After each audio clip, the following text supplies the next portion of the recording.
asalaamaaleykum mbokki jullit yi mbokki taalibe yi rawatina ñi nga xam ne ñoo dëkk diggante Touba ak Mbacké. gis ngeen léegi sax ne maa ngi def benn alerte sur ma page Facebook ngir vraiment woo ñi nga xam ne ñooy ay les contrôleurs économiques di laaj ndax dafa amul diggante Touba ak Mbacké. li ko waral mooy wax naa ko si mooy commerçant yi dañu yokk seen loxo nag mooy mboolem luy produit bu ñuy doon jaay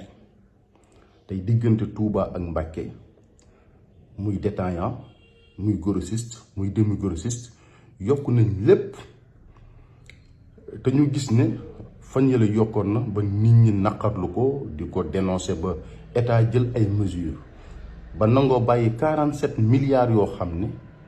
ñoom ñoo ko waroon a am mais ñu tegg ko si njëg yi ngir oyofal ko ba gis ngeen fu mel ne Dakar ak yeneen région yi bëri na yoo xam ne jàpp nañ ko fa si ay tonnes de sucre ak yeneen yu ni mel. alors loolu bu amee mboolem ku dëkk Touba di jënd si bitig yeeg si quincaillerie yeeg yu ni mel mën nga seede li may wax amut loo xam ne dañ ko doon jaayee 700 wala 600 wala 500 te yokkuñu si fukki dërëm ñaar fukki dërëm te loolu ñëpp mën koo seede.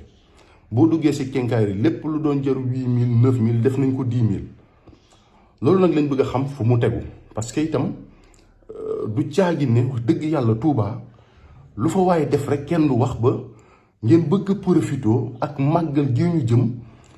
ngeen fasciné yokku lépp parce que xam ngeen ne murid yi lépp luñ leen jaay mu jëm si sëñ Touba ak màggal gi dinañ ko jënd parce que lu baax la ñu ma jàpp na loolu ak ngoreedi la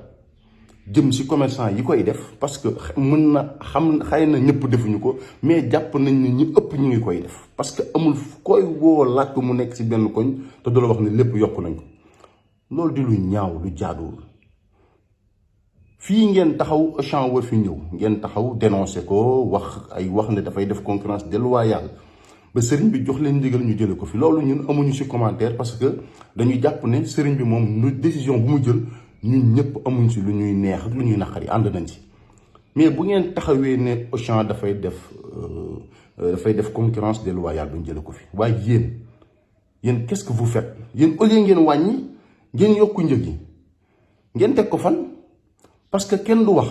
parce que Touba fi mu toll nii ak situation bi lu leen waaye jaay ñu jënd ko mais am na loo xam ne dafa ñaaw nag rafetul bis bu dee nga toog si ay jataay wala ngay dégg ñu naan commerçant Touba yi lu ñu defal Touba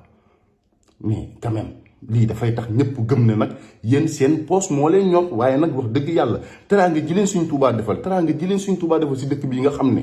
si titre foncier jàmbur ngeen nekk fayul leen dara lu jëm si wàllu suuf. te moo ne lu ngeen waroon a mën a organiser ba chaque mois wala chaque année ngeen jël dara dajale ko ngir suufu Touba su ngeen occupé te kenn laaju leen dara ngeen def ko su ko suñ Touba bi defu leen ko yéen li ngeen war a fay état wóor na leen seen digganteeg yàlla fayu leen ko état xam ngeen loolu bu baax. kon ku si waroon a am bénéfice 1 million tey yaa ngi am bénéfice 4 millions 5 millions loolu lépp nag luñ nangu la ndax teraanga yi suñ Touba di toll na foofu waaye ay la yéwén loolu lépp bu amee màggal Touba gi jub si état du Sénégal bañ ko ba bàyyi dara. ngir affaire yi gën a yombaat yéen ñu leen doon xaar ak màggal gi ngeen dëkk Touba ngeen waroon a gën a wàññi ngeen di yokk te tey bu état ñëwoon dugg Touba am ñu nangu seen suukar am ñu nangu seen ceeb ngeen wër dëkk bi ne Macky Sall moo nekk si ginnaaw dafa bëgg a saboter màggal gi et c'est pas ça man je parle pas de politique mais ni ngeen di doxee laay wax da ngeen di def loo xam ne du dëgg du yoon bu état réagiré ngeen daw boole ne wéy état moo nekk si ginnaaw te xam ngeen ne li ngeen di teg doomu aadama yi ndax màggal gi jub si na jaaduwul jekkul jaaduwul. c'est pas normal xoolaat leen seen bopp li ngeen war a mën a def Touba bëri na li ngeen di sikke bëri na te lépp lu ngeen sikkee yéen la tey amul dara luy taxaw si dëkk bi loo xam ne nit ñaa ngi koy jariñoo ñu taxaw ne lii commerçant yi ñoo booloo def ko fi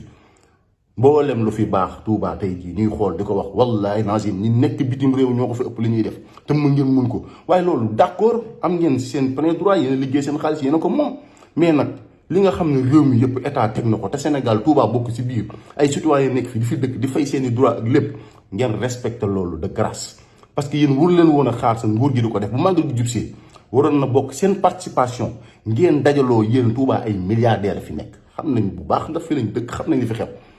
ngeen waroon a mën a dajaloo def ay grande surface di def ay promotion si màggal gi defu leen ko ngeen ni dajaloo léegi di yokku yëf yi naan way prix bi lañ jënde woon suñ stock jeexagul am na loo xam ne dafa ñaaw dafa gàccelu dafa ruslu te ku ne waroon na ko def ba mu des commerçant Touba lii nag ñu ngi koy wax ñu ngi bëgg na ko ñëpp partagé kilifa yi jot si ministre du commerce jot si parce que am na loo xam ne jekkul jaaduwul te warul jàll màggal Touba lañ jëm si d'accord lu njaay murid dañ ko jënd d'accord mais am na loo xam ne nag nañu ko respecté bu ñu ko respecté wul état li ko war na ko def mooy na ñëw xool ñi nga xam ne li mu teg doxaluñ ko état wax si bu boobaa nag bu fi kenn taxaw naan diwa nekk si ginnaaw ak dañuy xeex Touba parce que lii jekkul jaaduwul te waruñu ko woon a def te ëpp na